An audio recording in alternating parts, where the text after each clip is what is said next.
Hey guys, it's Anime Emperor back with a new video. Today, we'll be doing What If Naruto Had the Ten Tails Part 3. One of my original what ifs. I think it's finally time to give this thing a part 2. So let's get started.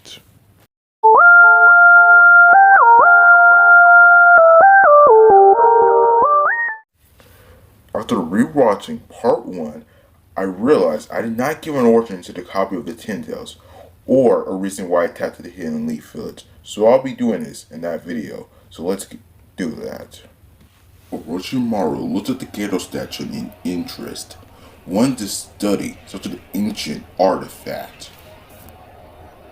Orochimaru laid his hand on the statue and realized it was made of a certain type of wood, so he took a piece of it. Orochimaru grabbed a vial of the first Hokage's cells. Orochimaru performed semitic cell nuclear transfer on the cells.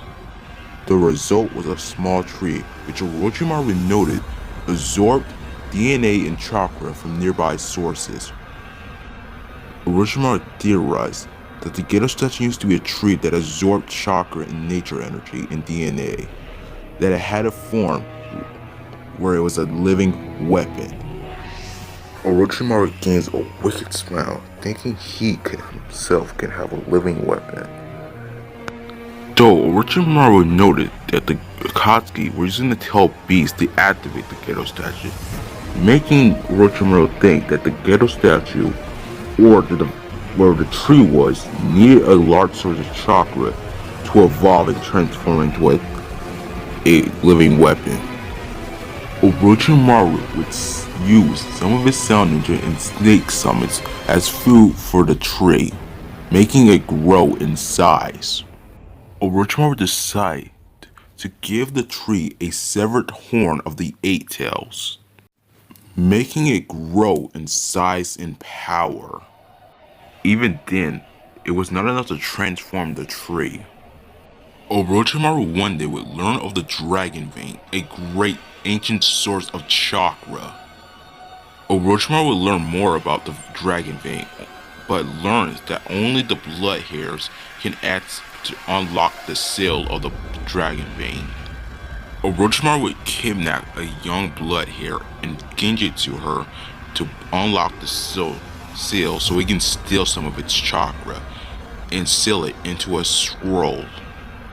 Orochimaru would feed the Dragon Vein chakra to the tree as it started to transform and morph.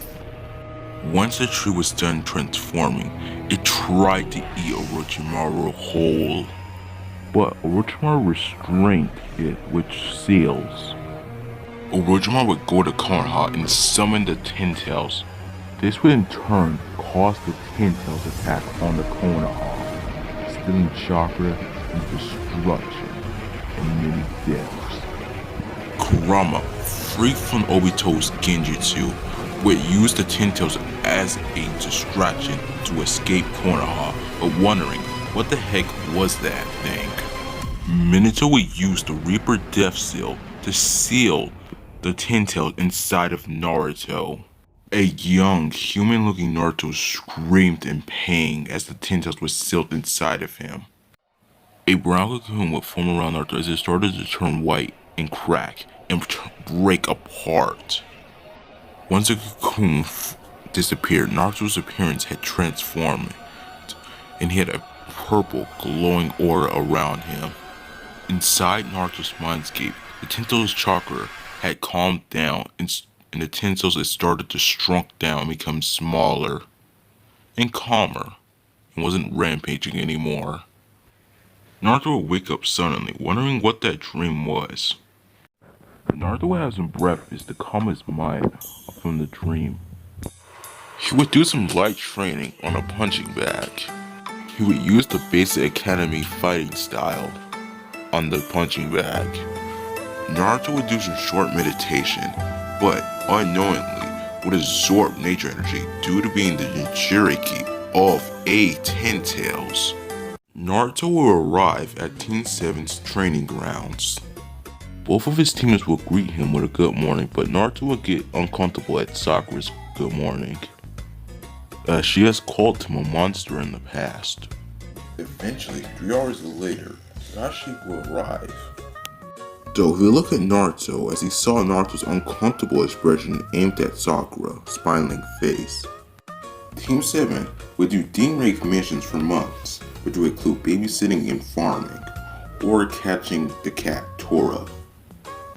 Team 7, after doing a D-rank mission at Konoha's cafeteria, eating bags of chips and drinking energy drinks. Eventually, Team 7 was able to get a C-rank mission, which Naruto and Sasuke were very happy about. Team 7's mission was to guard the dumpling shelf from bandits and any danger to him.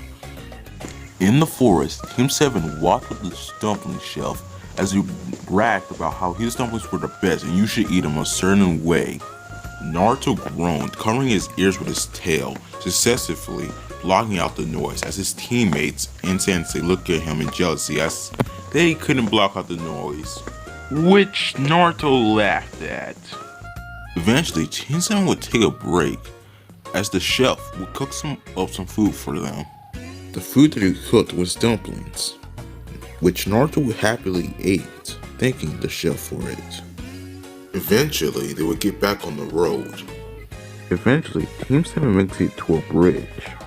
A man would jump in front of Team 7, holding a chain with a menacing smile. Sasuke, being cocky, thinking it was just a regular bandit, tried to attack him but found himself hitting the ground.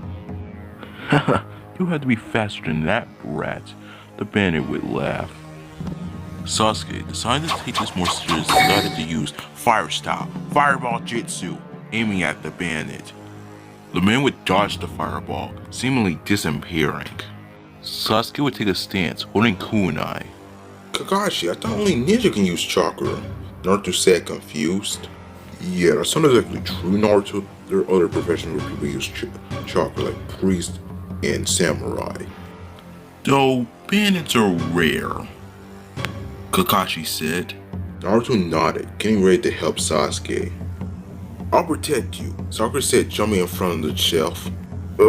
Right, the chef would reply. Naruto would try to hit the bandit with his tail, as the bandit kept seemingly disappearing. Naruto, in frustration, unknowingly activates his Jogan, which allows him to see the bandit's chakra path system. Naruto creates shadow clones which surround the bandit. I think this is how she did it, Naruto thought, covering his fingers with chakra to create a sharp edge. Naruto and his shadow clones would attack the bandit's chakra once, disabling his chakra clone, stopping him from teleporting, which allows him to hit the bandit with his tail, knocking him out. After the bandit was defeated, Team 7, after a few minutes of walking, was able to get the chef back to his hometown, which the chef paid them Royo, which was 30,000 Royo, which Team 7 divided into 7,500 Royo. Naruto, back in the Hidden Leaf Village, was trying his best to replicate Hinata's fighting style using his Jogan as the base. Naruto fought against his shadow clones, using them as training partners. Eventually, Team 7 was able to take another C-rank mission. Their mission was to guard Tazuna, the bridge builder. Like in canon, Team 7 would leave the Hidden Leaf Village with Tazuna. Unlike in canon, when the Demon Brothers show up, Naruto and Sasuke both work together to take them down. When Zabuza shows up, everything turns out like canon, but when he creates water clones, Naruto's and Sasuke's combined efforts will take the water clones down. Everything will proceed as canon, but when Kakashi teaches Team 7 chakra control or tree walking, Sakura and Naruto will easily do it, but for different reasons. Sakura for her excellent chakra control and Naruto for his Jogan, which allows him to easily see chakra flow. Unlike in canon, Naruto does not mean Haku due to having a better grip on his emotions. That is due to having a tear kicker when he was younger, but Naruto doesn't remember that much. The fight with Haku stays the same as normal, but when Sasuke dies, or seemingly dies, Naruto starts leaking purple chakra. Naruto manages to unlock one of his hidden abilities, Wood Style.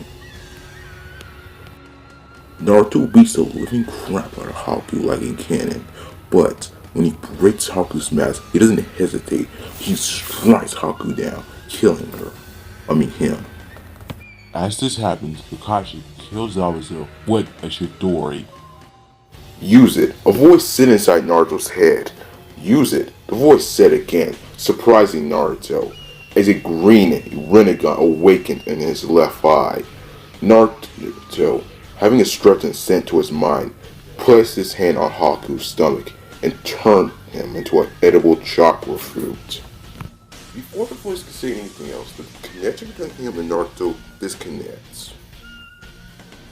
When Gato shows up, Naruto puts the chakra fruit in his pocket aside and starts making hand sales.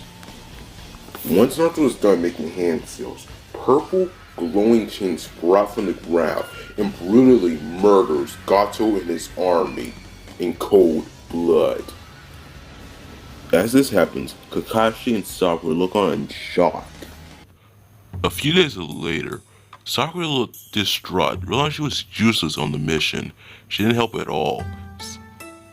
Are you okay? Naruto would say, walking up to Sakura. What? Of course I'm okay, Sakura would yell in embarrassment. I'm not sure if you noticed, but I could literally sense negative emotions. Naruto would chuckle. I was completely useless. Sasuke was injured. Kakashi was almost out of chakra. Sakura would say, distraught. Well, if you want to get stronger, train to your absolute limits, Naruto would say. Before Naruto left, he handed Sakura a fruit, which made Sakura blush. Not wanting to be rude, Sakura ate the fruit, which unknown to her, her DNA was starting to be rearranged. Well, that's the end of the video. Bye guys. Don't forget to subscribe, press the notification button, and comment on the video. See ya.